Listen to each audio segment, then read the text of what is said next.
विजापूर नाका पोलीस ठाणे हद्दीत सामूहिक बलात्काराची खोटी तक्रार करून पोलिसांची दिशाभूल केल्याचा धक्कादायक प्रकार उघडकीस आलाय।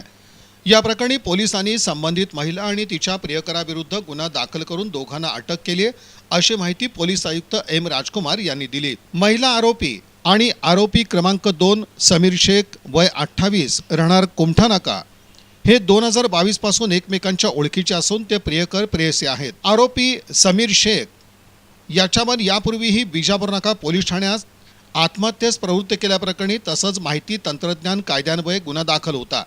त्या प्रकरणात त्याला 22 डिसेंबर 2023 रोजी अटक झालेली होती। यानंतर 18 सप्टेंबर 2025 रोजी उच्च न्यायालयाच्या कोल्हापूर सर्किट बेंचकडून त्याला जामीन मिळालेला होता। मात्र या जामिनाविरोधात फिर्यादीनं सर्वोच्च न्यायालयात अपील दाखल केलं होतं। त्यानंतर 17 मार्च 2026 रोजी सर्वोच्च न्यायालयानं सुनावणी घेत आरोपी समीर शेख याचा जामीन रद्द केला। दरम्यान या प्रकरणातील फिर्यादी, साक्षीदार आणि त्याच्या नातेवाईकांवर सामूहिक बलात्काराचा खोटा गुन्हा दाखल झाल्यास आरोपी समीर शेखला त्याचा फायदा होईल या हेतूनं आरोपी महिला आणि तिच्या प्रियकरानं संगनमतानं कट रचला। त्यानुसार 18 मार्च 2026 रोजी रात्री 8:30च्या सुमारास संबंधित महिलेनं डायल 112 वर फोन करून तिच्यावर 4 जणांनी सामूहिक बलात्कार केल्याची खोटी माहिती दिली। पोलिसांनी तात्काळ या घटनेची सखोल चौकशी सुरू केली। चौकशी दरम्यान CCTV footage, mobile call detail record, वैद्यकीय तपासणी तसंच महिलेची मैत्रीण आणि बहीण यांच्याकडून माहिती घेतली। अखेरीस महिलेची कसून चौकशी केल्यानंतर तिने ही घटना घडली नसून ती खोटी असल्याची कबुली दिली। यानंतर पोलिसांनी या प्रकरणात खोटी माहिती देणं आणि कट रचणं या आरोपाखाली महिला आणि तिच्या प्रियकराविरुद्ध गुन्हा दाखल करून दोघांना अटक केली आहे। ही कारवाई पोलीस आयुक्त एम राजकुमार, पोलीस उपायुक्त विजय कबाडे, पोलीस उपायुक्त अश्विनी पाटील आणि सहाय्यक पोलीस आयुक्त दिलीप पवार यांच्या मार्गदर्शनाखाली विजापूर नाका पोलीस ठाण्याच्या पथकानं केली। तारीख 18 मार्च रोजी एक 25 वयाच्या महिलांनी विजापूर नाका पोलीस स्टेशनला अप्रोच करून 4 व्यक्तींनी सामूहिक बलात्कार केल्याबद्दल त्यांनी पोलीस स्टेशनला येऊन सांगितलं होतं। त्यानुसार पहिले डायल 112लाही फोन आलं, नंतर पोलीस स्टेशनला व्यक्तिगत आलं आणि 4 लोकांचं नाव दिलं। या महिलाच्या दुसरी धर्माच्या 4 जणांच्या आता रमजान महिना चालू असताना अशा सामूहिक बलात्काराच्या कंप्लेंट येतात, ते पण अशा क्रॉस आल्यामुळे PI, ACP, DCP सर्वांनी वैयक्तिक लक्ष घालून व्यवस्थित चौकशी करून सदरची घटना जी आहे ते खोटी असल्याच्या चौकशीअंती निष्पन्न करून सदरच्या महिला आणि तिच्या प्रियकरावर विजापूर नाका पोलीस स्टेशन येथे गुन्हा दाखल केलेला आहे। यात महिला आरोपी आणि आरोपी क्रमांक 2 जे प्रियकर जे आहे ते एकमेकांना 2022 पासून ओळखत असून आरोपी क्रमांक 2 वर 2023ला कलम 306-34 IPC अंतर्गत विजापूर नाका पोलीस ठाण्यात गुन्हे दाखल आहे। त्या केसला आणखी एक आरोपीचे म्हणजे टोटल 3 आरोपी होतो, त्यात एक आरोपीला अजूनही बेल झालं नाही, सुप्रीम कोर्टला चालू होतं। 18 तारीखलाच त्यांच्या बेलसाठी जे सुनावणी होतं ते त्यांना बेल रद्द केले होतं। जे बेलची मागणी आहे ते अमान्य केलं होतं सुप्रीम कोर्टने। त्याच दिवशी सायंकाळी हे कंप्लेंट पोलीस स्टेशनला आलं होतं। त्यात सखोल चौकशी करताना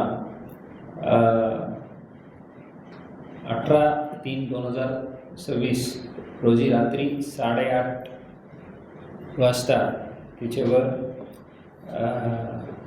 4 लोकांनी मिळून ते कंप्लेंट देताना अशा 25 ते 28 वर्षाच्या आरोपीचे वयोगट सांगितलं होतं। 4 लोकांनी मिळून सामूहिक बलात्कार केल्याबद्दल पहिला डायल 112ला कॉल दिला. नंतर पोलीस स्टेशनलाही आलं होतं. आल्यानंतर ताबडतोब महिला अधिकारी समक्ष ठेवून पूछताछ करून पॅरलली पोलीस स्टेशनच्या सर्व यंत्रणा वापरून DCP झोन आणि DCP क्राईम स्वतः पोलीस स्टेशनलाच बसून जे कंप्लेनंट महिला आहे तिच्याही मेडिकल एक्झामिनेशन तरावली करून घेतलं सिव्हिल हॉस्पिटलकडून.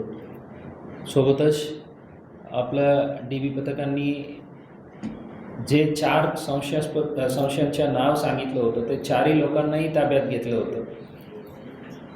त्यांचंही वेगळं मेडिकल एक्झामिनेशन करून घेतलं आणि जे महिलांनी जे जे काही डिटेल्स उल्लेख केलं होतं ते सर्व डिटेल्स क्रॉस व्हेरीफाय करण्यात आलं. त्यात मोबाईल डिव्हाइसचे डिटेल्स असो, CCTV फुटेजेस असो,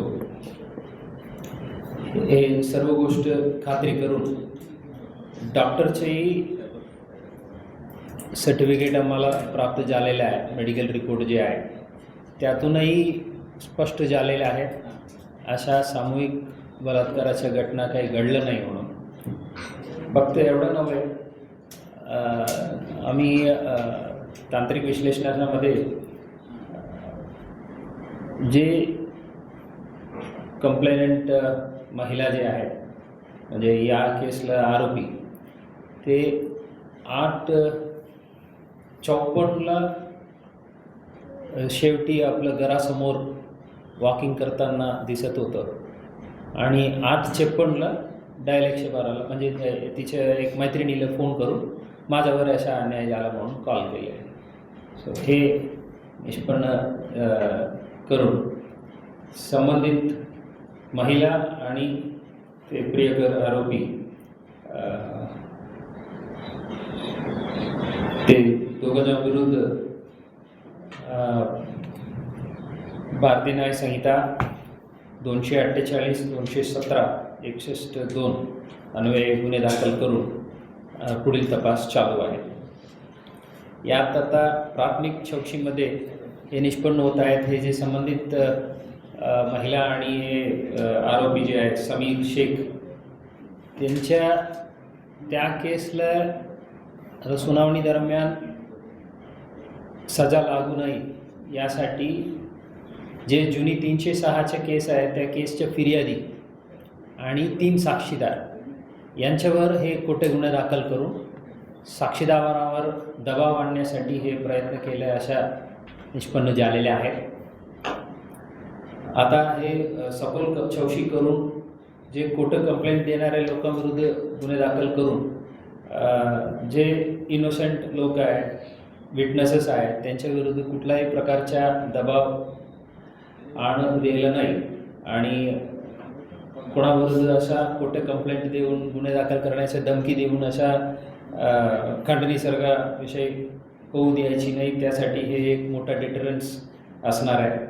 या काम व्यवस्थित रीतीने केल्याबद्दल मी DCP zone, DCP crime, ACP पवारसाहेब, PI Shri Gaikwad, Shri Sushant first name आणि आपलं शीतल गायकवाड साहेब सर्व टीमला मी मनापासून अभिनंदन करतो.